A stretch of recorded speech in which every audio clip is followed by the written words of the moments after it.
Trust is a dangerous thing. We trust that the taxi driver is taking us to our destination. We trust that the lock on the hotel door actually works. We trust that the person smiling at us from across the street is just being friendly. But predators rely on that trust. They use it to get close. They use it to get inside. Tonight I have 4 true scary stories that will make you second-guess who you trust. From vacation rentals that weren't empty to night shifts that turned into nightmares. These stories are proof that sometimes paranoia is the only thing that keeps you alive. Get comfortable, check your blind spots, and let's begin. This first story was sent in by a user named Chloe, and it ruined the idea of vacation rentals for me forever. Last winter, my boyfriend and I decided to book a weekend getaway in the mountains. We found this incredible cabin on a popular rental app. It had 5 stars, glowing reviews, and it was listed as a secluded paradise. The host, a man named Thomas, was a super host. It seemed perfect. We arrived late on a Friday night. The cabin was beautiful, nestled deep in the woods, miles from the nearest town.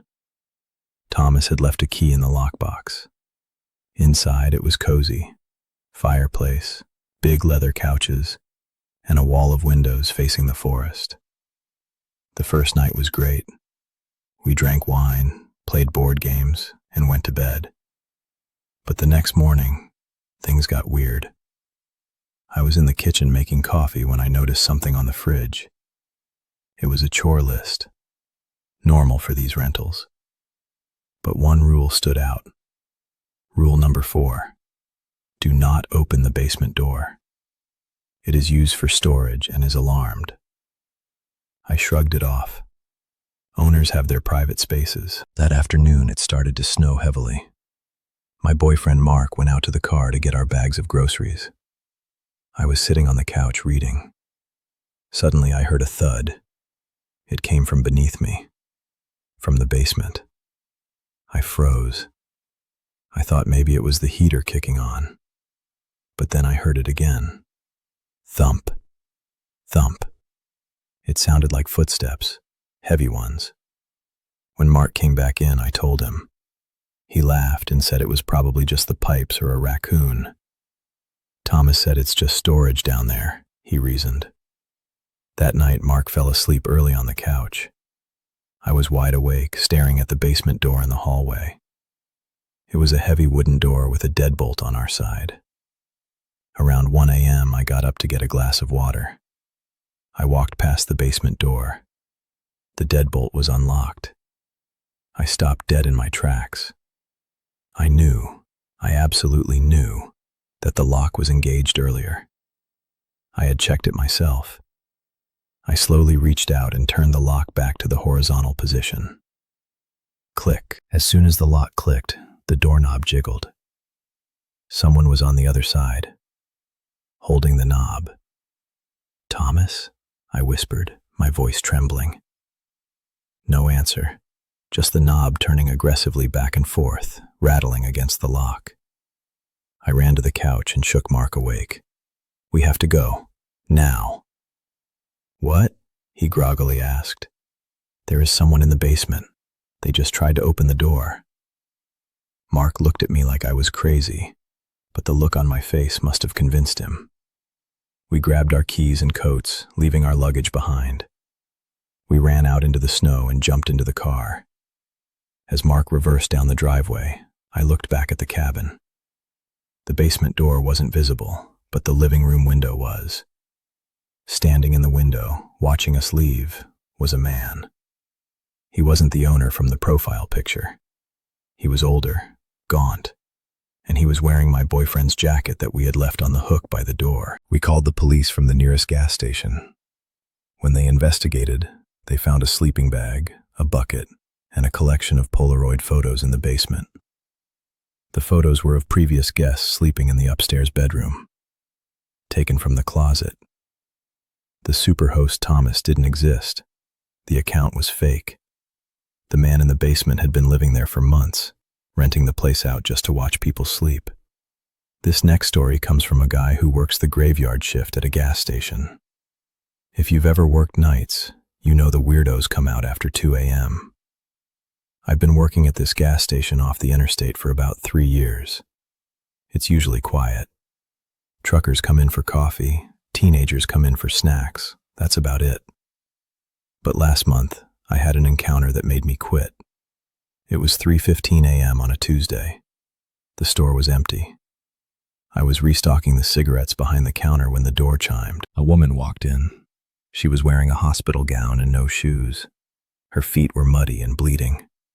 It was freezing outside, maybe 30 degrees. I immediately grabbed the phone. "Ma'am, are you okay?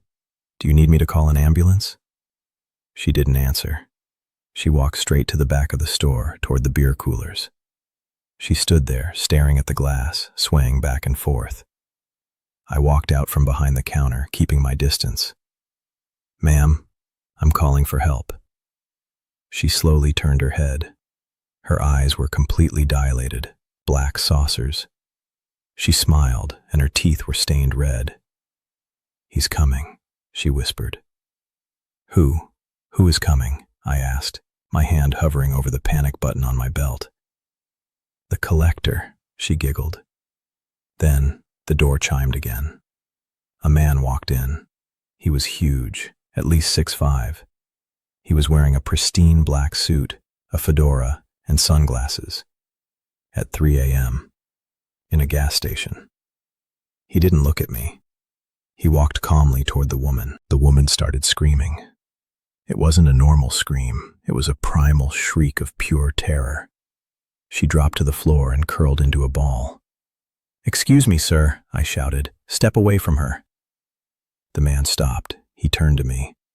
He lowered his sunglasses just an inch. Where his eyes should have been, there was nothing. Just smooth skin. No sockets, no eyelids. Just skin. I froze. My brain couldn't process what I was seeing. He turned back to the woman, grabbed her by the arm with one hand, and lifted her off the ground like she weighed nothing. She was kicking and screaming, but he didn't flinch. He dragged her toward the door. I wanted to help. I wanted to move, but I was paralyzed with fear. They walked out the door. I watched them through the glass. They didn't get into a car.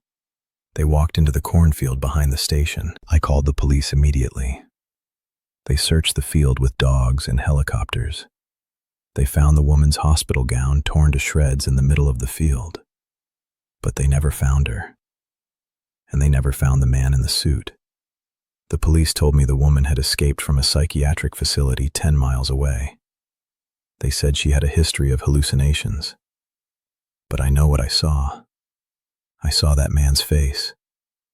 And I know that whatever took her wasn't human. The third story is a cautionary tale about buying things online. We all love a good deal, but sometimes the price is higher than just money. I'm a photographer, and camera gear is expensive. I was looking for a specific vintage lens, a Leica, which usually goes for around $2,000. I found one on Facebook Marketplace for $500. The seller, a guy named Greg, said he was selling his grandfather's old stuff and didn't know what it was worth. Jackpot, right? We agreed to meet at a public park at 5 p.m. It was still daylight, lots of people around. I felt safe. I arrived at the park and texted him. "I'm here, silver Toyota."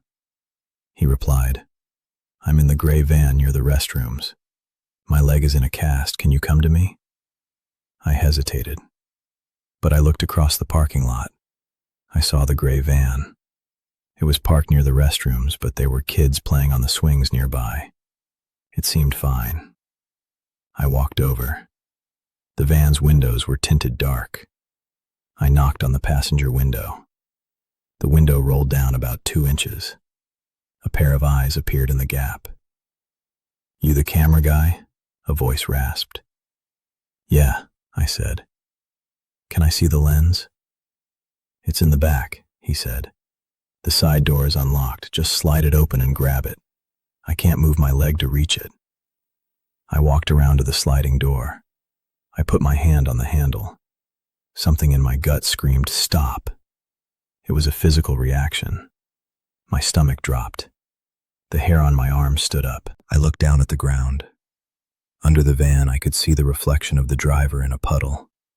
He wasn't sitting in the driver's seat with a cast. He was twisted around, leaning toward the sliding door, and he was holding something big and black in his hand. A stun gun? A pistol? I let go of the handle and stepped back. Actually, I forgot the cash in my car, I lied. Let me go grab it. Just get in and look at it, he shouted. The desperation in his voice was terrifying. No thanks, I said, backing away. Suddenly, the sliding door flew open. 2 men, not one, but 2, lunged out. They were wearing ski masks. I sprinted. I ran faster than I have ever run in my life, screaming, "Help!" at the top of my lungs. The dads at the playground turned around, and the men froze. Realizing they had witnesses, they jumped back in the van and peeled out of the parking lot, nearly hitting a stroller. I gave the license plate to the cops. The van was stolen. Inside, they found zip ties, duct tape, and a tarp. There was no camera lens. If I had opened that door and leaned in, I would have been pulled into the darkness, and no one at that playground would have noticed until it was too late. Our final story takes place in the wilderness. It was sent in by a forest ranger named Arthur. I work in a fire lookout tower in the Pacific Northwest. My job is to sit in a glass box 100 feet in the air and watch for smoke. I spend 2 weeks up there at a time, completely alone. The tower is miles from the nearest road. To get to me, you have to hike 4 hours uphill. It was my 3rd night of the shift. The wind was howling, rattling the windows of the tower. I was making soup on the propane stove when I heard a sound over the wind. Clang, clang, clang. It was the sound of boots on the metal stairs leading up to the tower. I wasn't expecting a relief crew. I wasn't expecting hikers. It was 11 p.m. in a storm. I grabbed my radio to call base, but the storm had knocked out the signal. Static. I grabbed my flashlight and shined it down through the trap door in the floor, which was the only way in. Through the metal grate of the stairs, I saw a figure. A man, dressed in dark clothing, was climbing steadily. He wasn't using a flashlight. He was climbing in pitch darkness. "Hello," I shouted through the floor. "This is a restricted area. You need to turn around." He didn't stop. Clang, clang, clang. He was fast. He was already halfway up. I checked the lock on the trap door. It was a simple latch. It wouldn't hold against a strong kick. I dragged my heavy desk over the trap door and stood on top of it, holding my flare gun. The footsteps reached the top platform. Silence. He was standing right under me, separated only by a layer of wood and steel. Then, a soft scratching started on the wood. He was caressing the bottom of the trap door. "Arthur," a voice whispered. My blood turned to ice. He knew my name. "Arthur, let me in. I have a message for you." "Go away," I yelled, aiming the flare gun at the door. "Open up, Arthur. Don't be rude." Then he started slamming against the trap door. The desk I was standing on shook violently. Bam, bam, bam. I fired the flare gun through the glass window, hoping someone in the valley would see the red light. The banging continued for an hour. He was screaming my name, laughing, then crying, then screaming again. It sounded like he was having a conversation with himself. Then, as suddenly as it started, it stopped. I didn't move from that spot until the sun came up. When the morning crew arrived, they had seen the flare. They found the metal stairs covered in mud and blood. The man had climbed up with his bare hands, tearing his fingernails on the grating. They tracked his footprints back to the trail, but they vanished into the dense forest. Later, I found out that a maximum security prisoner had escaped from a transport van in the valley 3 days prior. He had been wandering the woods. He didn't know me. He had just read my name tag on the roster posted at the trailhead miles away. He climbed 4 hours in a storm just to see if he could get to me. There are monsters in this world. Some hide in basements, some hide in vans, and some climb towers in the middle of the night.